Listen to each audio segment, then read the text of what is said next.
सदस्यत्व रद्द होते. 6 महिने तो आलाच नाही, त्याने काही तोंड दाखवलं नाही महानगरपालिकेला. सदस्य राहणार का नाही? त्याला हटवलं जाणार सदस्याच्या पदावरून. तात्पुरता आजार किंवा मनपाने मान्य केलेले कोणतेही अन्य कारण या व्यतिरिक्त मनपाच्या सभांना सतत 3 महिने गैरहजर राहिल्यास तो बडतर्फ केला जाऊ शकतो. आणि महानगरपालिका सदस्यांना पक्षांतर बंदीचा कायदा लागू नाही. पक्षांतर बंदी कायदा 52वी अमेंडमेंट 52nd अमेंडमेंट 1989 सॉरी 1985 1985 ची ही पक्षांतर बंदीशी संबंधित आहे. ज्या प्रकारे लोकसभा, राज्यसभाच्या आणि विधानसभेचे जे आमदार आहेत त्यांना हे लागू राहते पक्षांतर बंदी.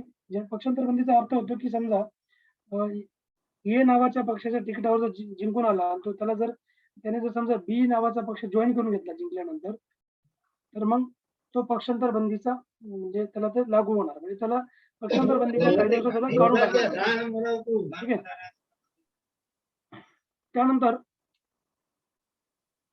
असं यांना असं इकडे यांना अलाउड नाही महानगरपालिकेमध्ये. त्यानंतर इथे महानगरपालिका पदाधिकाऱ्यांचे राजीनामे. आता महानगरपालिकेचा मेन पदाधिकारी कोण असतो?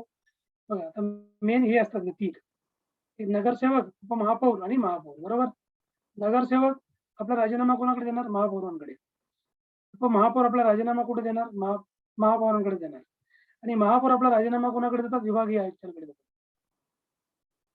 जसं आपण जिल्हा परिषदेबद्दल बघितलं होतं. महानगरपालिकेच्या निवडणुका. महानगरपालिकेच्या निवडणुका कशा प्रकारे होतात? मनपाच्या मतदारसंघाला प्रभाग म्हणतात. मतदारसंघाला आपण काय म्हणतो? वार्ड म्हणतात. इंग्रजीमध्ये वार्ड म्हणतात, म्हणजे प्रभाग. मनपाचे विविध प्रभाग राज्य सरकारच्या वतीने जिल्हाधिकारी पाडतात व प्रत्येक सदस्यांची निवड प्रौढ मतदारांकडून प्रत्यक्ष व गुप्त मतदान पद्धतीच्या आधारावर करण्यात येते. तुम्ही बघितलं असेल, आता तुम्ही almost all of you living in cities, metropolitan cities, तर तुम्ही बघितलं असेल जेव्हा नगरसेवकचं इलेक्शन असतं बघा, त्यावेळेस प्रत्येक, आता आपण ज्या एरियामध्ये राहतो, ठीक आहे, तर त्या एरियाचा एक जो मुख्य असतो नगरसेवक आपण त्याला म्हणतो.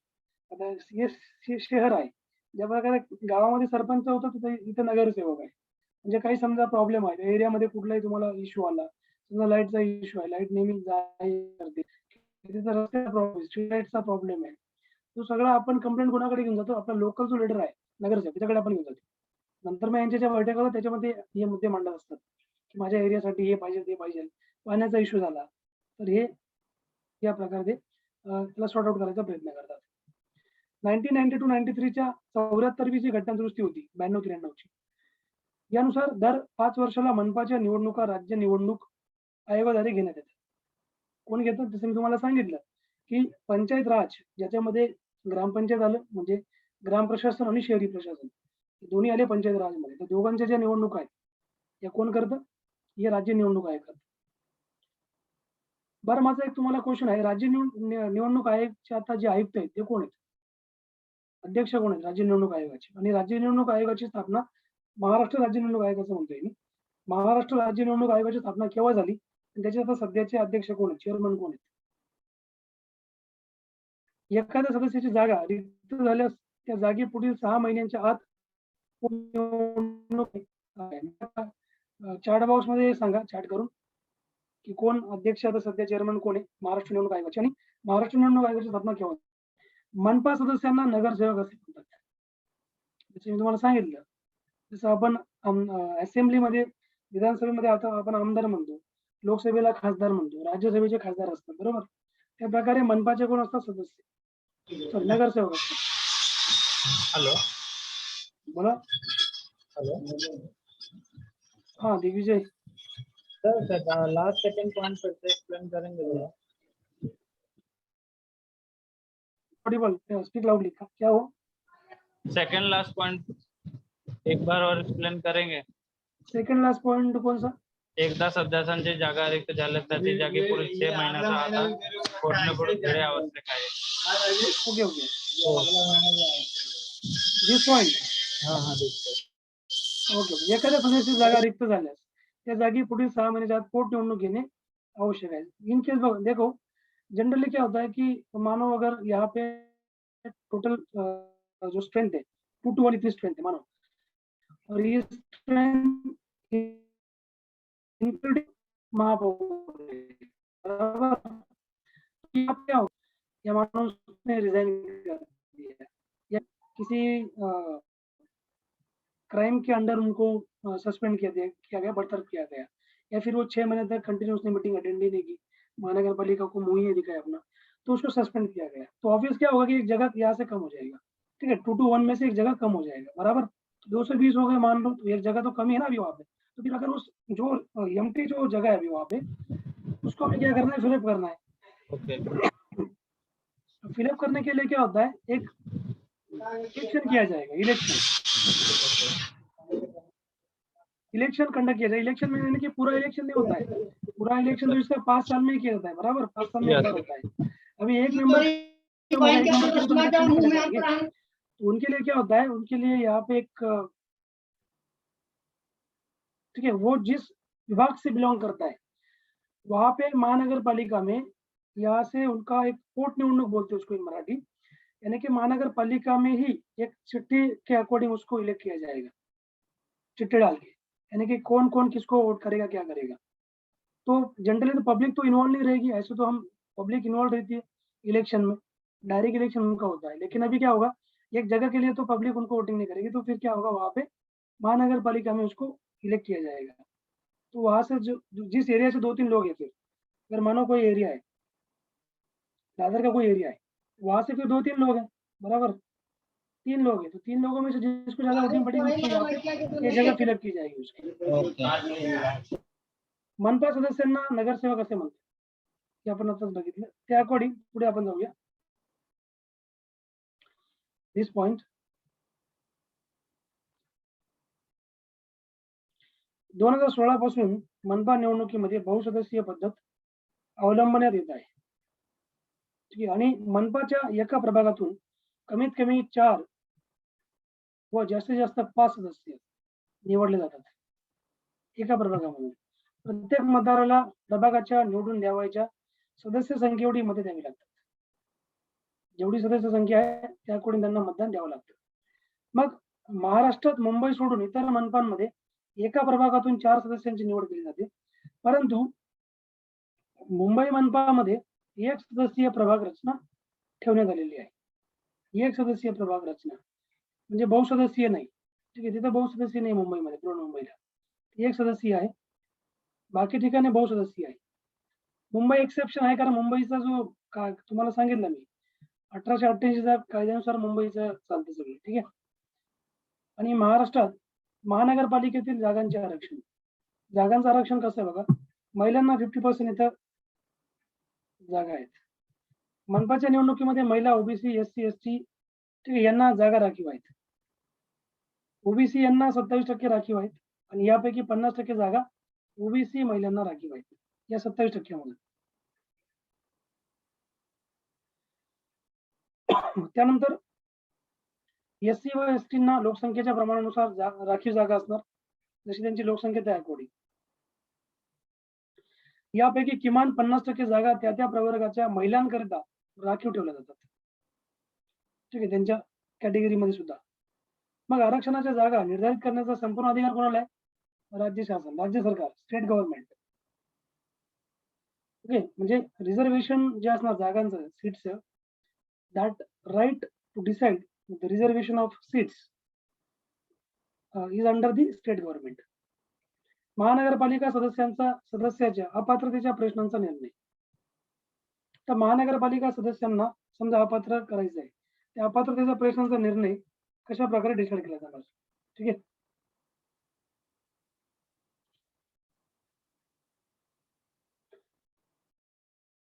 यामध्ये 2 मुद्दे आहेत. पहिला मुद्दा असा आहे की सदस्याचे पद अपात्रतेमुळे रिक्त झाले आहे किंवा यासंबंधी प्रश्न उपस्थित झाल्यास ती बाब निर्णयासाठी न्यायाधीशांकडे सोपवण्यात येते, आणि न्यायाधीशांचा निर्णय होईपर्यंत सदस्य अपात्र होत नसतो. एकदा न्यायाधीशाने सांगितलं की ओके यांना डिस्क्वालिफाय करा, डिस्क्वालिफिकेशनचा क्वेश्चन आहे इथे, कारण त्याला डिस्क्वालिफाय करणं जाणं म्हणजे जागा रिक्त झाली त्याची, किंवा या संबंधी प्रश्न काही उद्भवला त्याच्या पद रिक्त करण्याबद्दलचा सदस्याचा, तर ती बाब निर्णयासाठी कोणाकडे जाणार? न्यायाधीशांकडे जाणार. न्यायाधीशांचा जो काही डिसिजन येणार त्या अकॉर्डिंग त्याला अपात्र ठरवलं जाणार. ठीक आहे. महानगरपालिका सदस्यास पदावरून दूर करणे. मनपा सदस्यास विशिष्ट परिस्थितीमध्ये पदावरून दूर करण्याचा अधिकार कोणाला आहे? राज्य शासनाला. सदस्याने कर्तव्य पार पाडत असताना तो असमर्थ आहे, म्हणजे इनकॅपेबल ऑफ डुईंग हिज ड्युटीज. ठीक आहे. कोण? मेंबर ऑफ मनपा. सो अशी राज्य शासनाची खात्री पटली की तो इनकॅपेबल आहे टू परफॉर्म हिज ड्युटी वेल, तर मनपातील एकूण सदस्यांच्या 3/4 बहुमताने मंजूर करून पाठिंबा देऊन केलेल्या शिफारशींच्या आधारे राज्य शासन त्या सदस्याला पदावरून दूर करू शकते.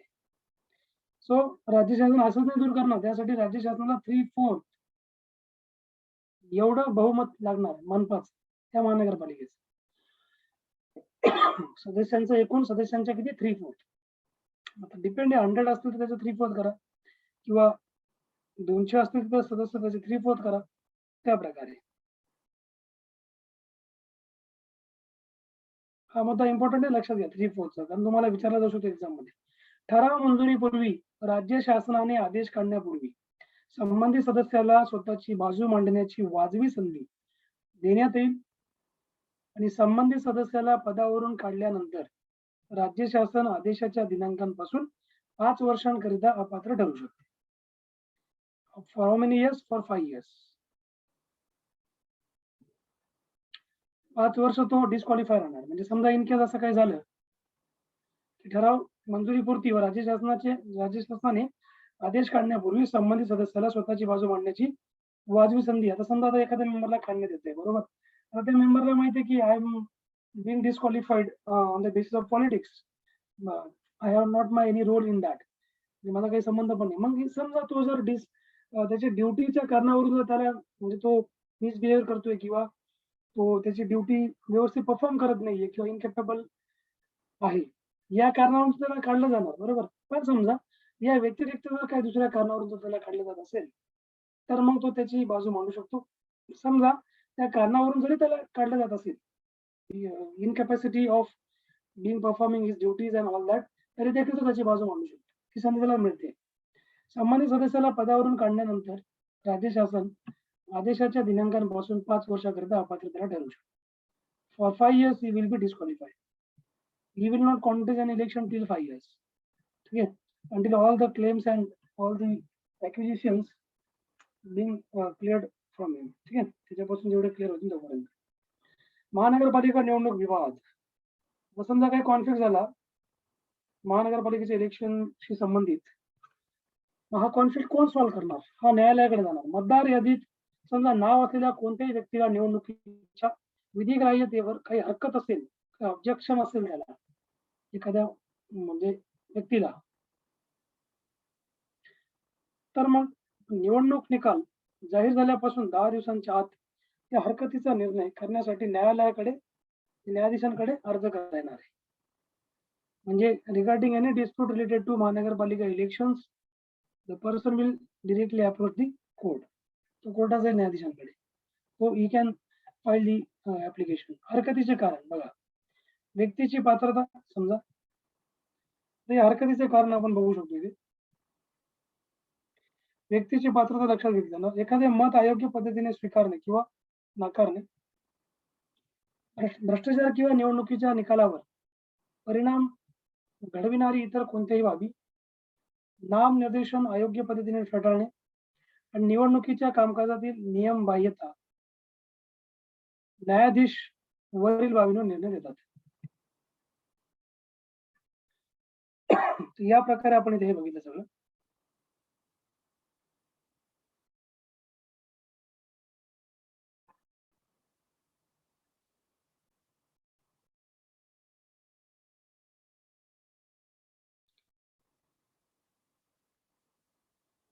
पुढील पॉईंट आपण डिस्कस करूया.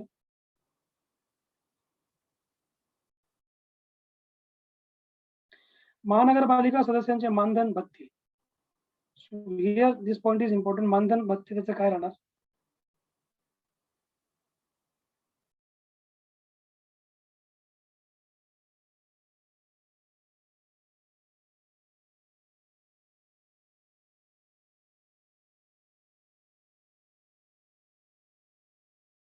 सो मनपा राज्य सरकारच्या पूर्व मंजुरीने आणि त्या संबंधी केलेल्या नियमांद्वारे ठीक आहे आपल्या सदस्यांना मतदान भरते किंवा शुल्क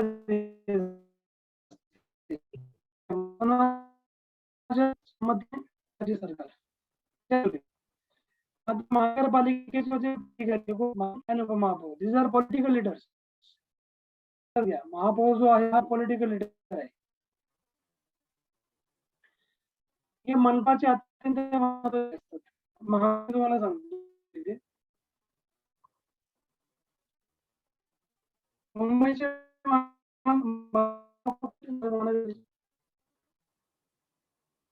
कोणी सांगू शकतो?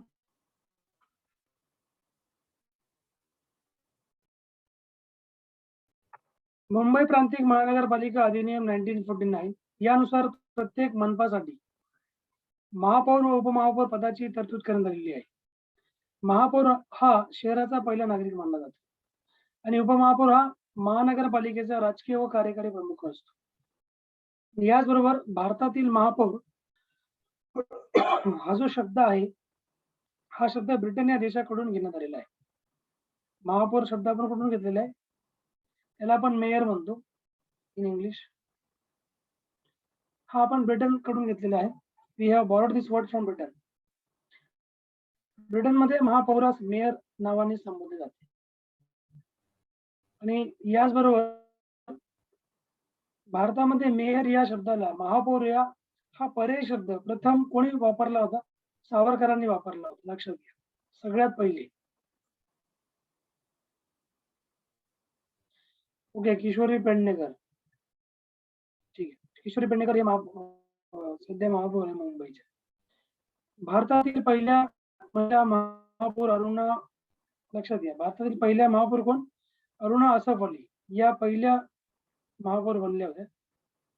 आणि महाराष्ट्रातील सर्वात तरुण महापौर कोण? देवेंद्र फडणवीस नागपूर. प्रिया कोडी हे सगळ्यात तरुण महापौर बनले होते.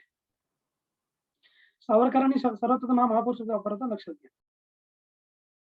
महापौर उपमहापौरांची निवड कशा प्रकारे केली जाते? मनपाच्या सार्वत्रिक निवडणुकीनंतर घेण्यात येणाऱ्या पहिल्या बैठकीमध्ये महानगरपालिकेचे निर्वाचित पालिका सदस्य यांच्यामधून एकाची महापौर म्हणून निवड केली जाते. कोणाची? जे निर्वाचित जे सदस्य आहेत त्याच्यातूनच एकाची पालिका सदस्य म्हणजे नगरसेवकामधून एक नगरसेवक.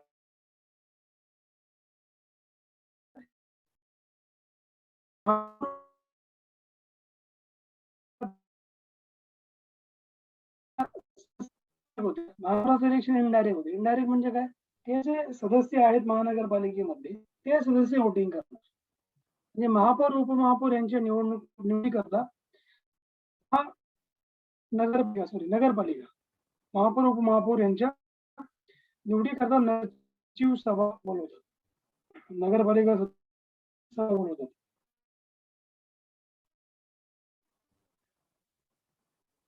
आणि याचबरोबर वर्ष इतका असतो. सन 2000 पासून ठीक आहे. सन 2000 पासून 2.5 वर्ष करण्यात आलेला आहे. 14 वर्ष होता. पूर्वी आपल्या पदामध्ये येऊ शकतो. त्यांचा कार्यकाळ किंवा कमी अधिक करण्याचा अधिकार कोणाला आहे? राज्य शासनाला असतो. राज्य शासनाला अधिकार असतो. आणि अशा प्रकारे पुढचा याच्यामधला मुद्दा यांचा कार्यकाल पदावधी कमी अधिक करण्याचा अधिकार राज्य शासनाला असतो. म्हणजे कार्यकाल यांचा वाढू पण शकतो कमी पण केला जाऊ शकतो राज्य शासनाद्वारे. राज्य शासन त्यांना मनपाच्या सलग 2 सभा न बोलावण्याच्या कारणावरून पदावरून काढू शकतो. ठीक आहे. राज्य शासन त्यांना सलग 2 सभा न बोलवण्याच्या कारणावरून त्यांना रिमूव्ह केला जाऊ शकतो आणि राजीनामा मृत्यू पदावरून दूर केल्याने किंवा अपात्र ठरल्याने या कारणाने रिक्त झालेल्या पदावर उर्वरित कालावधी करता एक नवीन महापौर किंवा उपमहापौर यांची निवड केली जाते. ठीक आहे. एक तर उपमहापौर हा महापौर म्हणून काम बघणार काही दिवस किंवा नवीन महापौर असतात. नवीन महापौराची निवड केली जाणार in case of his demise, sudden demise और in case of his resignation और इलनेस. ठीक आहे. त्या कारणावरून किंवा रेजिग्नेशन दिलं असेल. यांच्या विरुद्ध अविश्वास ठराव मांडण्याबाबत कायद्यात तरतूद केलेली आहे.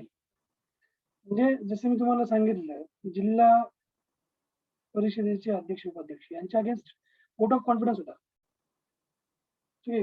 कोर्ट ऑफ नो कॉन्फिडन्स म्हणजे तसा महानगरपालिका जी आहे, महानगरपालिकेची नाहीये, यांच्या विरुद्ध नाहीये तसं काही. म्हणजे यांच्या विरुद्ध अविश्वास ठराव मांडता येत नाही. राजीनामा, आता समजा इन केस राजीनामा दिला तर उपमहापौर राजीनामा कोणाकडे देणार? महापौरांकडे देणार. आणि महापौर कोणाकडे देतो? विभागीय आयुक्त. मी तुम्हाला मागे सांगितलं आपण. तरी महापौर पदासाठीचे आरक्षण आपण आपला रिपीट झालेला आहे. महिला प्रवर्गासाठी 50%, ओबीसी गटासाठी 27, राखीव जागा 50% महिलांसाठी. Okay okay, this point is repeated. उपमहापौर पदाकरता आरक्षणाची तरतूद नाहीये. दिस इज इम्पॉर्टंट. आपण स्टार मार्क करून घेतलेला डायरेक्ट. महापौर पदासाठी कुठल्या आरक्षणाची गरज नाहीये. आरक्षणाच्या जागा निर्धारित करण्याचा अधिकार कोणाला आहे? मी तुम्हाला सांगितलं, रोटेशन पद्धतीने हे डिसाईड केलं जातं राज्य शासनाद्वारे. सो राज्य शासनाला हा एक्सक्लुसिव्ह राईट आहे डिसाईड रिझर्वेशन ऑफ सीट्स. पगार भत्ते यांची म्हणजे माहिती करून घ्या कशा प्रकारे आहे. मानधन आणि भत्ते बघा यांचे कसं. महापौरांना 5,000 पेमेंट आहे. त्यानंतर उपमहापौरला 4,000, स्थायी समिती सभापतींना 4,000. आपण जिल्हा परिषदेवाल्यांना किती बघितलं? 10,000. यांच्यापेक्षा सरपंचाला पेमेंट जास्त आहे. ठीक आहे. ज्या प्रकारे मी तुम्हाला सांगितलं, मानधन यांचा ते गरज नाही त्यांना बाकीचा इन्कम भरपूर मिळतो. आणि कारण हे पॉलिटिकल आहे शेवटी. सलग 2 सभांना बोलवल्याच्या कसुरीवरून पदावरून दूर करणे. 2 सभा जर कंटिन्युअसली नाही बोलवल्या तर राज्य सरकार त्यांना पदावरून दूर करते, महापौराला किंवा उपमहापौराला. जर महापौर उपमहापौर नगरपालिकेच्या सलग 2 सभा बोलवण्यास कसूर करत असतील कायदेसर तर त्यास राज्य शासन पदावरून दूर करू शकेल. अशा पद्धतीने पदावरून दूर करण्यात आलेल्या महापौर उपमहापौर यांच्या सदस्यत्वाच्या उर्वरित जो कालावधी आहे, कालावधीत महापौर किंवा उपमहापौर म्हणून निवडून येण्यास पुनर्नियुक्तीत ते पात्र नसतो. जर एकदा काढून टाकलं तर तो पुनर्नियुक्तीसाठी म्हणजे रिअपॉइंटमेंटसाठी पात्र नाही. 2.5 वर्षाचा कार्यकाल त्यांचा संपला ते पुन्हा नियुक्त होऊ शकतात. परंतु in case they are being dismissed regarding त्यांनी बैठकांनी बोलवल्या 2 सलग, त्या कारणावरून त्यांना जर समजा काढले गेले त्यांना रिअपॉइंटसाठी ते एलिजिबल नसतात. नेक्स्ट पॉईंट याच्यामध्ये संबंधितांना आपले स्पष्टीकरण करण्याची वाजवी संधी दिली जाते. त्याशिवाय त्यांना पदावरून दूर करता येत नाही. ते महापौर किंवा उपमहापौर यांना या पद्धतीने पदावरून काढले तरी उर्वरित जे काही कालावधी करता पालिकेचे सदस्य म्हणून ते काम करू शकतात. त्यांना पदावरून जरी काढले, कारण ते ऑब्वियस आहे की ते आर द मेंबर ऑफ नगरपालिका, महानगरपालिका, त्याचे मेंबर आहेत, सदस्य आहेत, त्यांनाच महापौर पद दिलेलं आहे. ठीक आहे. म्हणून त्यांना एक समजा इन केस त्यांना काढून जरी टाकलं महापौर पदाच्या पदावरून तरी ते मग त्यांचं नगरसेवक म्हणून ते काम करू शकतात. उर्वरित जे काही त्यांचा कालावधी बाकी त्या संदर्भात.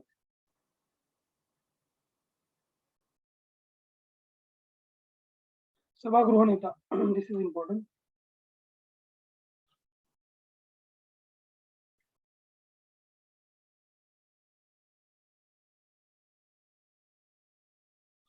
चला, सभागृह नेता एक्झॅक्टली कोण असणार?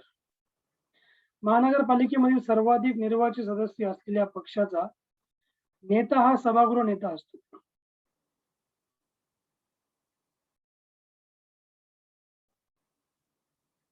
लक्षात घ्यायचे. याचबरोबर त्या पक्षाच्या नेत्याला महापौर सभागृहाचा नेता म्हणून मान्यता देता येते. मनपाच्या सभांचे कामकाज चालू असताना सभागृहाचे प्रतिनिधित्व करण्याचे काम सभागृह नेता करतो. आणि याच प्रकारे तुम्ही जर बघितले तर त्यांनी काय म्हटले की त्या पक्षाच्या नेत्याला महापौर सभागृहाचा नेता म्हणून मान्यता देते. त्या सभागृहाचा जो नेता असेल त्याला, ठीक आहे, महापौर त्याला मान्यता देणारी सभागृह नेत्याची. जेव्हा मनपामध्ये म्हणजे महानगरपालिकेमध्ये 2 मोठ्या पक्षांचे समान संख्याबळ झाले तर तेव्हा महापौर त्या पक्षाचा दर्जा विचारात घेऊन त्यापैकी एका पक्षाच्या नेत्याला सभागृहाचा नेता म्हणून मान्यता देणार. समजा जो रुलिंग पार्टी आहे किंवा समजा दोन्ही स्ट्रॉंग पार्टीज आहेत, समजा एकाच जिल्ह्यामध्ये राष्ट्रवादी आणि शिवसेना म्हणा, दोन्ही पण स्ट्रॉंग आहेत. तर मग त्या अकॉर्डिंग आता तो महापौर समजा शिवसेनेचा असेल किंवा राष्ट्रवादीचा असेल, मग त्यानुसार मग तो त्या पक्षाचा दर्जा विचारात घेऊन मग सभागृहाचा नेता डिसाईड करणार. सभागृह नेत्याचे मानधन, भत्ते व इतर सुविधा मनपाने निश्चित केल्याप्रमाणे मिळतात.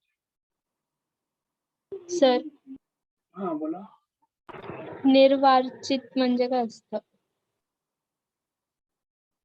निर्वाचित इलेक्टेड म्हणजे जे इलेक्शनच्या थ्रू ते निवडून आलेले आहेत. एक असतात अपॉइंटेड, एक असतात इलेक्टेड. अपॉइंटेड म्हणजे नामनिर्देशित आणि इलेक्टेड म्हणजे निर्वाचित. Okay sir. Okay okay. तर या प्रकारे आपण इथे बघितलं. आणि असा मराठीमधला एखादा वर्ड नाही समजला विचारत चला इंग्लिश मध्ये सांगू. संख्याबळ झाले तर तेव्हा महापौर त्या पक्षाचा दर्जा आपण इथे बघितला. आपण पुढील पॉईंट घेऊया आपण. विरोधी पक्षनेता. आता विरोधी पक्षनेता लोकसभा, राज्यसभा आणि विधानसभेमध्ये असतात. तसा प्रकारे इथं पण विरोधी पक्षनेता असतो महानगरपालिकेमध्ये. मनपातील निर्वाचित सदस्यांपैकी सर्वात जास्त संख्याबळ असलेल्या विरोधी पक्षाचा नेता हा विरोधी पक्षाचा नेता विरोधी पक्षनेता म्हणून काम करणार. जसं तुम्हाला सांगितलं, दोन पार्टी काँग्रेस आणि शिवसेना दोघांचं इथं जे आहे सदस्य जास्त प्रमाणात आहे. आणि समजा शिवसेनेचा जर हे आहे महापौर, याचा अर्थ शिवसेनेची मेजॉरिटी जास्त आहे. ठीक आहे. तर मग राष्ट्रवादी सेकंड नंबरला आहे. मग राष्ट्रवादीचा असणार विरोधी पक्षनेता. ठीक आहे. त्या प्रकारे तर तो मनपा सदस्य असला पाहिजे. तो मनपाचा सदस्य असेल तर त्याला विरोधी पक्षनेता म्हणून त्याला मान्यता मिळणार. त्याला विरोधी पक्षनेता म्हणून मान्यता महापौर देतात. ठीक आहे. सदस्य असला म्हणजे तो नगरसेवक असला पाहिजे. विरोधी पक्षनेत्याने मानधन, भत्ते जे आहे विरोधी पक्षनेत्याचं ते इतर सुविधा मनपाने निश्चित केल्याप्रमाणे त्याला मिळणार. तर महापौर यांचे अधिकार व कार्य आपण बघूया इन शॉर्ट. ठीक आहे.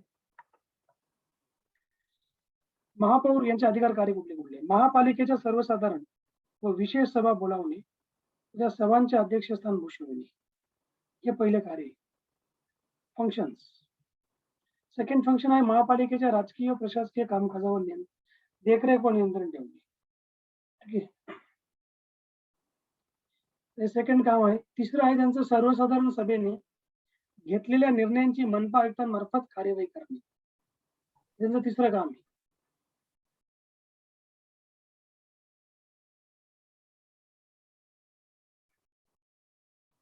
त्यानंतर पुढील आपण त्याचे काही फंक्शन बघूया अजून. आयुक्तांच्या कामावर देखरेख व नियंत्रण ठेवणे. आयुक्त म्हणजे कोण? जे तुम्हाला मी सांगितलं ना, सीईओ असतात, महानगरपालिका आयुक्त. त्यांच्या कामावर देखरेख व नियंत्रण ठेवणे. मनपाच्या प्रशासनासंबंधी आयुक्तांकडून माहिती व अहवाल मागविणे.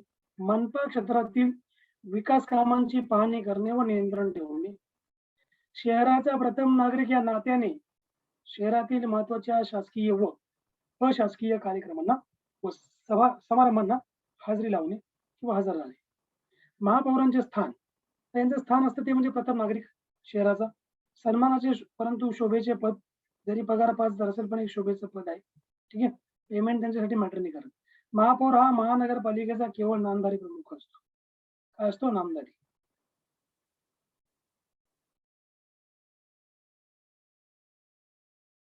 महानगरपालिकेमध्ये काही करप्शन कमी झालं का? ज्यांच्या हातात महानगरपालिका त्यांना माहिती किती पैसा सिटी मधला कलेक्ट होतो त्यांच्याकडे. आम्हा करोड रुपये गोळा होतो. टॅक्सेस वगैरे 2 नंबर धंदे वगैरे यांच्याकडून. ठीक आहे. किंवा हे जे फेरीवाले बसतात रस्त्यावर यांच्याकडून वेगळे, अतिक्रमण वेगळं, हप्ते मिळतात ते वेगळे. पुढचा मुद्दा याच्यामध्ये आहे, त्यांनी म्हटलं की महापौर हा जो आहे हा महानगरपालिकेचा केवळ नामधारी प्रमुख आहे. नामधारी म्हणजे नॉमिनेटेड आहे. ठीक आहे. त्यामुळे जास्त काही त्यांचा रोल देखरेख ठेवणं हा त्यांचा जास्त रोल असतो. महापालिका आयुक्त. नाव this is important position. Is an IAS officer. IAS officer आहे. तुम्ही बघा MPSC राज्यसेवेमध्ये एक पोस्ट आहे सीईओ म्हणून, महानगरपालिकेचे सीईओ म्हणून. Chief executive officer. तर ते असं नाही की ते महानगरपालिकेवर जाणार, ते दुसरीकडे पण त्यांची पोस्टिंग होऊ शकते दुसऱ्या एखाद्या डिपार्टमेंटला.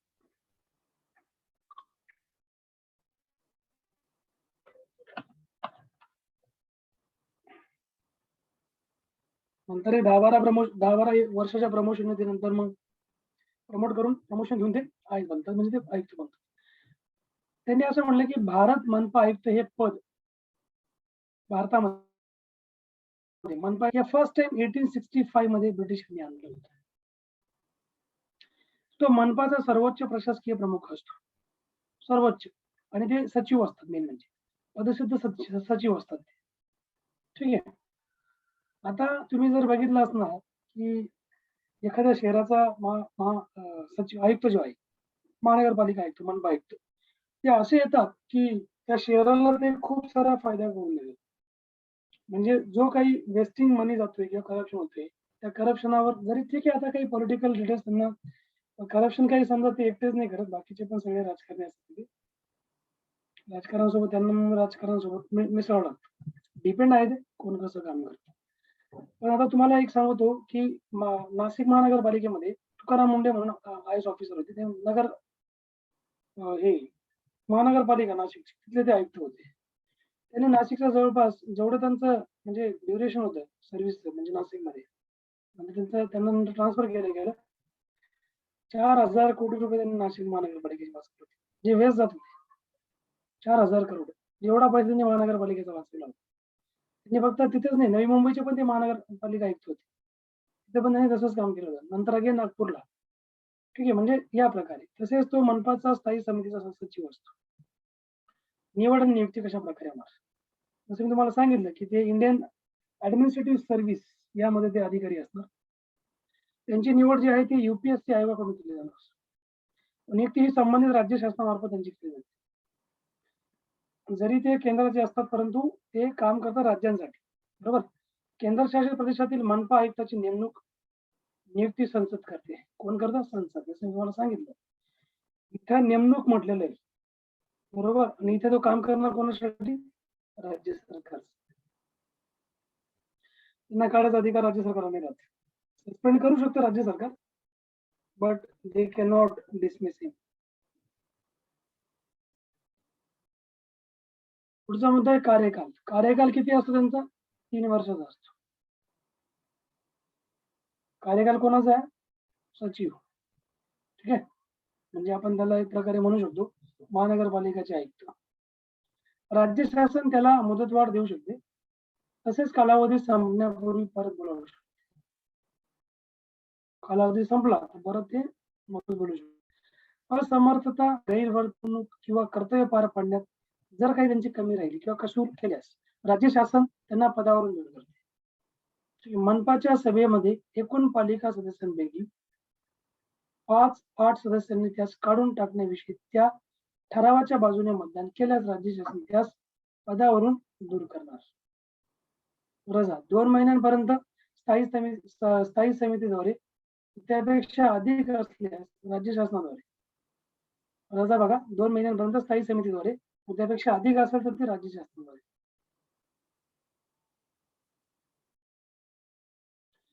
वेतन अगर आपण बघूया महापालिका निधीमधून. बघा, महापालिका आयुक्ताचे अधिकार व कार्य आपण बघूया. त्यांचं पेमेंट कुठून होणार? महापालिकाचा जो निधी आहे त्याच्यामधून. पहिलं काम आहे यांचं सर्वसाधारण सभेने घेतलेल्या निर्णयांची अंमलबजावणी करणे. दुसरं आहे सर्वसाधारण व विशेष सभेत उपस्थित राहणे व चर्चेमध्ये सहभागी होणे. स्थायी समितीच्या किंवा तिच्या उपसमितीच्या सभांना उपस्थित राहणे आणि चर्चेत सहभागी होणे.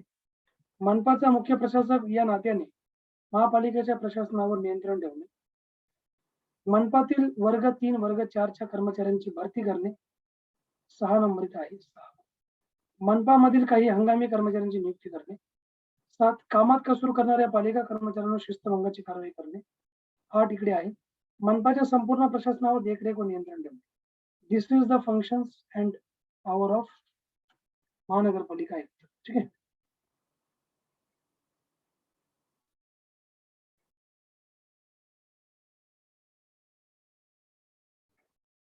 मुद्दा आपण याच्यामध्ये घेऊया, दॅट इज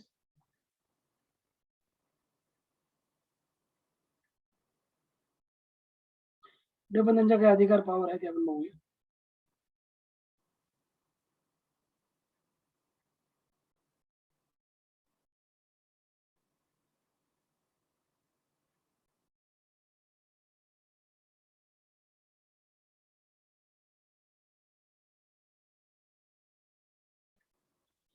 नऊ नंबर त्यांचा अधिकार कार्य आहे बघा. मनपाच्या विविध विकास कामांवर नियंत्रण ठेवणे. 10 मनपा क्षेत्रातील विविध कर गोळा करणे. 11 नंबरचं कार्य मनपा सेवकांचे वेतन, भत्ते, रजा, प्रशिक्षण, निवृत्ती वेतन इत्यादी प्रश्नांची सोडवणूक करणे. आणि 12 नंबर आहे मनपाचा अर्थसंकल्प तयार करून तो स्थायी समितीला सादर करणे. 13 नंबर मनपा क्षेत्रातील अतिक्रमणे हटविणे. 14 नंबर 31 जुलै पूर्वी शहराचा पर्यावरण विषयक अहवाल मनपा समोर सादर करणे. आणि 15 नंबर आहे मनपाचा वार्षिक जो प्रशासन अहवाल आहे लेखा विवरणपत्र ते तयार करणे. सो महानगरपालिकेच्या काही सभा आणि बैठका असतात. जसं फॉर एक्झाम्पल पहिली जी असते ती म्हणजे सर्वसाधारण सभा. ठीक आहे. त्यानंतर मग घनपूर्ती आहे, सभेचा अध्यक्ष, महानगरपालिकेचा अर्थसंकल्प, ते आपण सगळे बघूया पुढे. सर्वसाधारण सभा जी आहे ती प्रत्येक महिन्यामध्ये किमान एक वेळा भरते. त्यानंतर विशेष सभा. विशेष सभा काय असते? Special sitting. महापालिकेच्या सदस्यांच्या एकूण सदस्य संख्येच्या 1/4 म्हणजे 100 असतील तर 25 1/4 सदस्यांनी किंवा स्थायी समिती, जी स्थायी समिती आहे पुढे मी तुम्हाला याच्याबद्दल सांगणार स्थायी समितीबद्दल. स्थायी समितीच्या 4 ते 5 म्हणजे 4/5 आपण म्हणतोय 4/5 सदस्य लेखी मागणी महापौरांकडे केल्यास महापौर अशी विशेष सभा बोलवते. महापौरांच्या अनुपस्थितीत उपमहापौर विशेष सभा बोलवतात. ते तुम्ही लक्षात घ्या. सभा बोलवण्याचा अधिकार, ठिकाण, दिनांक, वेळ. सर्वसाधारण सभा महापौर बोलवतात. महापौरांच्या गैरहजेरीत उपमहापौर बोलवणार. दोघांच्या गैरहजेरीमध्ये स्थायी समिती बोलवणार. आणि सार्वत्रिक निवडणुकीनंतर ही पहिली सभा विभागीय आयुक्त कंडक्ट करतात आणि सर्वसाधारण व विशेष सभेची पूर्वसूचना. ठीक आहे. तर पुढचा मुद्दा आहे सर्वसाधारण सभेची नोटीस जी आहे ही 7 दिवस अगोदर, विशेष सभेची नोटीस 3 दिवस अगोदर दिली जाते. सर्वसाधारण सभेची notice 7 days before to all the members and special सिटिंगची नोटीस आहे 3 days before to all the members. घनपूर्ती. घनपूर्ती म्हणजे काय? जेव्हा एखादी सिटिंग वगैरे कंडक्ट केली जाणार महानगरपालिकेमध्ये त्यावेळेस एखाद्या सिटिंगसाठी लागणारी जी काही मेजॉरिटी आहे म्हणजे जो काही नंबर आहे एवढे जर मेंबर प्रेझेंट असतील तर तरच मग बैठकीला सुरुवात होणार. बरोबर. तुम्ही बघितलं असेल ना लोकसभा राज्यसभेच्या केस तुम्हाला मी सांगितलं तुम्हाला लास्ट त्या प्रकारे एकूण पालिका सदस्य संख्येच्या किमान 1/3 सदस्य आवश्यक आहे. एवढे मेंबर्स असले तर मग त्याचा जो कामकाज आधी चालू होतं महानगरपालिकेचं. सभेचा अध्यक्ष कोण असणार? प्रत्येक सभेच्या अध्यक्षस्थानी महापौर असतात. महापौर गैरहजर असतील तर मग उपमहापौर असतील आणि दोघंही गैरहजर असतील तर पालिका सदस्यानंतरही निवडलेला एखादा सदस्य म्हणजे एखादा नगरसेवक करतो त्याचं काम करणार महापौराचं त्या टायमिंग पुरतं. सभेचे निर्णय.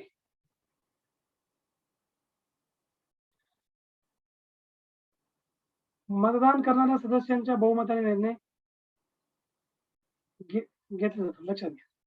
म्हणजे जे काही मतदान करणारे सदस्य आहेत त्यांच्या बहुमताने निर्णय होणार कुठलाही निर्णय घ्यायचा असल्यास. आणि या प्रकारे महानगरपालिकेचा अर्थसंकल्प. This point is important. Budget of mahanagarpalika. मनपा आयुक्त दरवर्षी पुढील आर्थिक वर्षात करावयाचा खर्च व जमा रकमेबाबतचे अंदाज तयार करून स्थायी समितीला सादर करतात.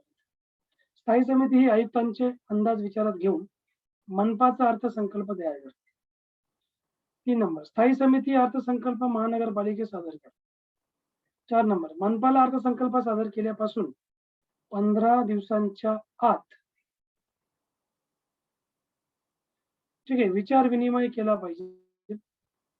5 नंबरचा मुद्दा आहे स्थायी समितीने तयार केलेला अर्थसंकल्प हा अधिक विचार करण्यासाठी स्थायी समितीकडे परत पाठवता येतो किंवा महानगरपालिका तो अर्थसंकल्प आहे असं मंजूर करू शकते किंवा त्यात फेरबदल करू शकते.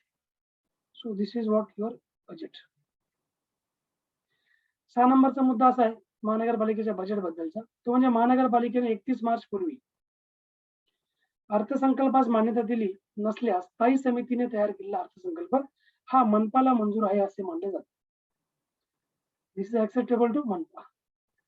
किती त्यांनी काय म्हटलंय, महापालिकेने 31 मार्च पूर्वी अर्थसंकल्पास मान्यता दिली नसल्यास तर स्थायी समिती काय करणार, तयार केलेला अर्थसंकल्प मनपाला मंजूर आहे असे मानून घेणार डायरेक्टली. स्थायी समितीबद्दल आपण बोलूया नंतर. महानगरपालिका अर्थसंकल्पीय अनुदानात वाढ करू शकते व अतिरिक्त अनुदाने मंजूर करू शकते. महानगरपालिकेने कर्ज घेणे लक्षात घ्या. महानगरपालिका कुठून कर्ज घेऊ शकते? राज्य शासनाच्या पूर्व परवानगीने ऋणपत्रे काढून किंवा जे काही बॉन्ड्स वगैरे असतात ना, बॉन्ड्स वगैरे सेल करून किंवा करांच्या प्रतिभूतीवर ते कर्ज घेऊ शकते. महानगरपालिका आपले बॉन्ड्स वगैरे सेल करून मार्केटमध्ये. कर्जफेडीची कालावधी 60 वर्षांपेक्षा जास्त नसते. कर्जफेडीचा कालावधी किती आहे? 60 वर्ष. 60 वर्षापेक्षा जास्त नसणार. जुने कर्ज फेडण्यासाठी नवीन कर्ज काढले असल्यास त्याच्या परतफेडीचा कालावधी हा मूळ कर्जापासून कमाल 60 वर्ष असतो. खालील कारणांसाठी कर्ज काढता येते. मनपा कायद्याच्या अंमलबजावणीचा खर्च भागवण्यासाठी कर्ज काढता येते. म्हणजे हे खालील सगळे प्रकार आहेत, या अकॉर्डिंग त्यांना कर्ज काढता येणार. महानगरपालिकेचा कायद्याचा अंमलबजावणीचा खर्च भागवायचा असेल तर, त्यानंतर जुनी कर्जे फेडायची असतील तर, त्यानंतर मनपा कायद्याची उद्दिष्ट पार पाडायची असतील, यासाठी कर्ज ते घेऊ शकतो. महानगरपालिकेचे लेखे व लेखे परीक्षा लक्षात घ्या. महानगरपालिकेचे लेखी आणि लेखा परीक्षक म्हणा किंवा परीक्षा म्हणा. महानगरपालिका म्हणजे नगरपालिकेबद्दल तुम्हाला सांगतो, नगरपालिका मुख्य लेखा परीक्षक मनपाच्या लेख्यांची साप्ताहिक छाननी करतो व आपला अहवाल स्थायी समितीकडे पाठवते. स्थायी समिती वेळोवेळी स्वतंत्रपणे मनपाच्या लेख्यांची तपासणी व लेखा परीक्षा करू शकतो. स्थायी समिती व नगरपालिका मुख्य लेखा परीक्षक मनपाचे सर्व लेखी पत्रव्यवहार, जमा रकमा व खर्च रकमा या संबंधी कोणताही खुलासा मागू शकतो. आयुक्तांनी याबाबत ताबडतोब खुलासा देणे बंधनकारक आहे. त्यानंतर महानगरपालिकेची कामे. महानगरपालिकेची कामे कुठली आहेत? महानगरपालिकेचं पहिलं काम आहे ते म्हणजे आवश्यक अनिवार्य कामे. आवश्यक किंवा अनिवार्य कार्य हे पहिलं काम आहे. दुसरं काम आहे ते ऐच्छिक स्वच्छतेन कामे. आता जे पहिलं जे आहे आवश्यक अनिवार्य कामे, यामध्ये महानगरपालिकेची काही कार्य आहेत. त्याच्यामधलं पहिलं अनिवार्य कार्य. या अनिवार्य कार्यामध्ये जे कंपल्सरी आहे महानगरपालिकेला ते करणंच आहे. त्याच्यामध्ये पहिलं कार्य कुठलं आहे बघा, सार्वजनिक ठिकाणावर दिवाबत्तीची सोय करणे. 2 नंबर, धोकादायक इमारती पाडणे, मनपाच्या जागेवरील अतिक्रमण हटवणे, प्राथमिक शाळा चालवणे, जन्म मृत्यूची नोंद करणे, त्यांचा स्मशानभूमीची व्यवस्था करणे. कोविड पेशंट जेव्हा बघितलं असावं, ठीक आहे, त्यावेळेस महानगरपालिकेचं सगळं दिसत होतं आपल्याला. 7 नंबर आहे सार्वजनिक रस्ते, पूल, भुयारी मार्ग यांची व्यवस्था पाहणे, धोकादायक उद्योगाचे नियमन करणे, शहराच्या सीमा दाखवणारी सीमाचिन्हे उभारणे, शहरातील कचऱ्याची विल्हेवाट लावणे, अग्निशामक पथक तयार ठेवणे, सामाजिक तसेच आर्थिक विकासाच्या योजना आखणे, साथीचा रोग जो असेल, समजा कोरोना व्हायरसचा साथीचा रोग आहे संसर्गजन्य, साथीच्या रोगाच्या प्रसारास प्रतिबंध करणे, लसीकरण कार्यक्रम राबवणे आणि पाणी पुरवठ्याची व्यवस्था करणे, कोंडवाड्याची व्यवस्था करणे, कोंडवाडा म्हणतो आपण त्याला. त्यानंतर ऐच्छिक कार्य त्यांचे काय असतात, जे ऐच्छिक कार्यामध्ये पहिलं आहे विवाहाची नोंदणी करणे, सार्वजनिक परिवहन व्यवस्था पाहणे, लोकांसाठी वाहनतळाची व्यवस्था करणे, गरिबी कमी करणे सिटीमधली. त्यानंतर गलिच्छ वस्त्या सुधारणा कार्यक्रम राबवणे, शहरातील जमिनीची इमारतीचे भूमापन करणे, रुग्णवाहिकांची व्यवस्था करणे. 8 नंबरचं कार्य आहे त्यांचं ते म्हणजे सार्वजनिक रस्त्यांची व्यवस्था करणे. शहरात जागा, उद्याने, क्रीडांगणे इत्यादी जागांची व्यवस्था करणे आणि दूध, दुग्धजन्य पदार्थ पुरविणे, शिक्षण संस्थांना अनुदाने देणे, प्राण्यांसाठी रुग्णालय स्थापन करणे आणि चराई क्षेत्राची व्यवस्था करणे. चराई क्षेत्र म्हणजे गुरेढोरांना, ठीक आहे. करण्यासाठीचे. मग त्या या प्रकारे तुम्ही बघितलं. So these are all the functions of mahanagarpalika. आणि अशा प्रकारे मग आपण काही ज्या महत्वाच्या समित्या आहेत त्यांच्याबद्दल मी तुम्हाला सांगून देतो की किती समित्या आहेत महानगरपालिकेच्या. पालिकेच्या एकूण 5 समित्या आहेत. त्यातली सगळ्यात महत्वाची समिती आहे ती म्हणजे स्थायी समिती. त्याचं पुन्हा पुन्हा नाव येतं बघा, आपण त्याचं बघितलं. स्थायी समितीबद्दल मी तुम्हाला इन डिटेल सांगतो.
थोडा वेट करा. ते मी होस्ट होतो actually, suddenly Ashok sir host बनले. तुम्हाला सांगतो स्थायी समितीबद्दल. या 5 समिती ज्या आहेत त्यातल्या पहिली जी आहे ती स्थायी समिती मित्रांनो. दुसरी आहे परिवहन समिती. तिसरी प्रभाग समिती आहे. विशेष व तदर्थ समिती आहे. आणि 5 नंबरची संयुक्त समिती आहे. एक्झामला तुम्हाला स्थायी समितीवर क्वेश्चन विचारला जाऊ शकतो. त्याबद्दल मी तुम्हाला एक्सप्लेन करून देतो.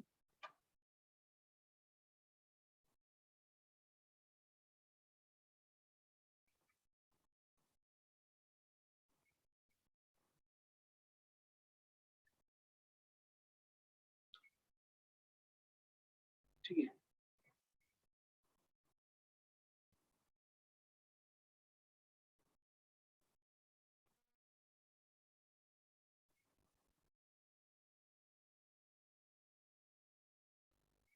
पहिली जी आहे ती आहे स्थायी समिती.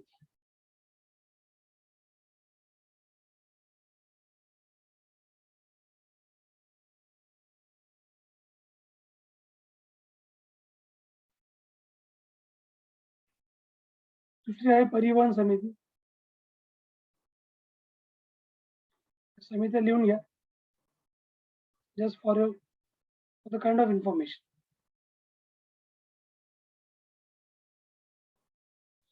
तिसरी आहे ती प्रभाग समिती.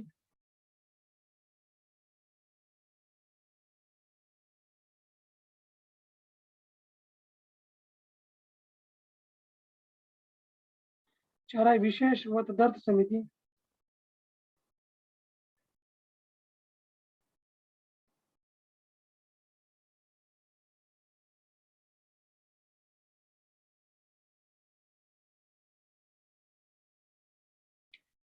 आणि 5 नंबरची आहे ती संयुक्त समिती.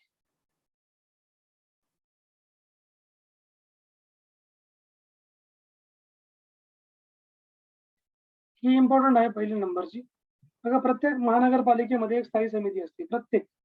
आणि ही मनपाची सर्वात महत्वाची समिती आहे. हिची रचना मी तुम्हाला सांगतो पहिली वालीची. याच्यामध्ये एकूण सदस्य असतात 16. लिहून घेत चला. एकूण सदस्य किती आहेत? 16 आहेत. मनपाच्या सार्वत्रिक निवडणुकीनंतरच्या पहिल्या सभेत पालिका सदस्यांपैकी 16 सदस्यांची नेमणूक केली जाते. ठीक आहे. जेव्हा निवडणुका होतात मनपाच्या, तेव्हा निवडणुका झाल्यानंतर निम्मे सदस्य एका वर्षानंतर मनपाची पहिली सभा ज्या महिन्यात भरेल त्या महिन्याच्या 1 तारखेस निवृत्त होतात. निवृत्त करावयाच्या सदस्यांची नावे चिठ्ठ्या टाकून निश्चित केली जातात आणि तेवढे सदस्य नव्याने नियुक्त केले जातात. त्यानंतर प्रत्येक जे वर्षी स्थायी समितीचे ते सदस्य आपल्या पदावर जास्तीत जास्त काळपर्यंत असतील ते निवृत्त होतात. जे जास्त काळापर्यंत असतील ते पुन्हा नेमण्यात आलेल्या सदस्यांचा कालावधी त्यांच्या फेरनियुक्तीच्या तारखेपासून मोजला जातो. संयुक्त फेरनियुक्तीस ते पात्र असतात पुन्हा नियुक्तीसाठी सदस्य या समितीमध्ये, लक्षात घ्या. स्थायी समितीला उपसमित्या नेमता येतात. स्थायी समितीचा सभापती स्थायी समिती सभापतीचे जे काही हे आहेत स्थायी समितीचे सदस्य 30 दिवसाच्या आत त्यांच्यापैकी एकाचे सभापती म्हणून निवड करतात विदिन 30 डेज. निवडणुका झाल्यानंतर 30 दिवसाच्या आत जे नगरसेवक आहेत नगरसेवक कोणते म्हणजे स्थायी समितीमधले लक्षात घ्या 16 सदस्य आहेत ना 16 सदस्य काय करतील त्यांच्यातून एकाला सदस्य बनवतील सभापती बनवतील अध्यक्ष आणि सभापती त्याचा कालावधी किती असणार 1 इयर असणार आहे 1 इयर यांचं ड्युरेशन असणार आहे आणि याचबरोबर फेर निवड होऊ शकते आणि सभापती उत्तराधिकाऱ्याची नेमणूक होईपर्यंत आपल्या पदावर राहतो. ठीक आहे. सो या प्रकारे यांचं नेमणूक आहे. बाकी समित्यांचं काही इम्पॉर्टंट नाही मला याच्या एक्झामला काही क्वेश्चन वगैरे येणार नाही. स्थायी समिती इम्पॉर्टंट आहे कारण प्रत्येक महानगरपालिकेला ती समिती असतेच.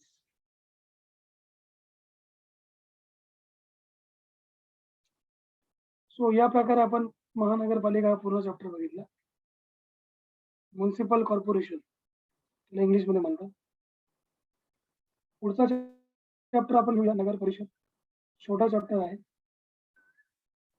त्यानंतर मग will discuss nagar panchayat then कटक मंडळे त्याला आपण कॅन्टोन्मेंट बोर्ड म्हणतो. जे अजून आपले एक लेक्चर मध्ये हाफ टॉपिक संपेल पंचायत राज इम्पॉर्टंट तुम्हाला याच्यावर क्वेश्चन एक्झामला विचारतात. त्यानंतर कटक मंडळे छावणी मंडळ छावणी मंडळ पण आपण म्हणतो. त्यानंतर मग आपण हा चॅप्टर आपला एंड होणार.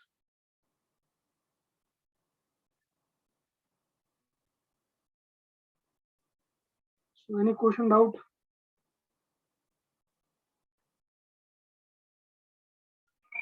सर किती मार्कासाठी येतो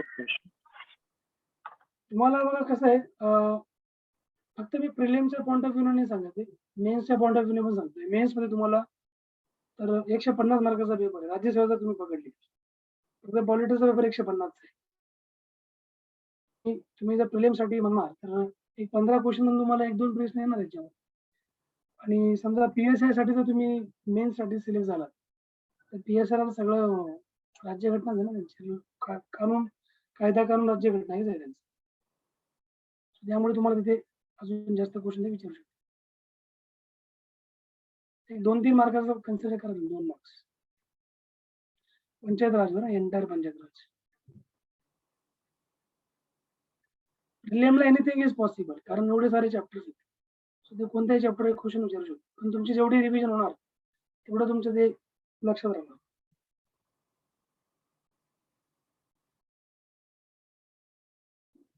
ठीक आहे.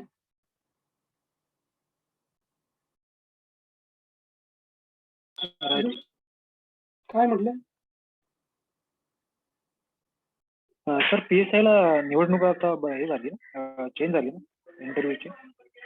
हा चेंज झाली. PSI चा वेगळा आहे.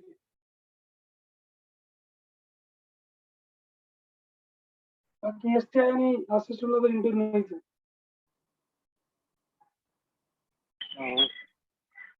डायरेक्ट 2 एक्झाम आणि सिलेक्शन.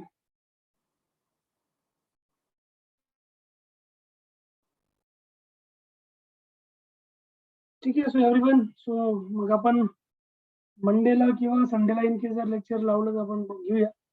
आज थर्सडे आहे so 3 days I won't be available म्हणजे फ्रायडे सॅटर्डे आणि संडे.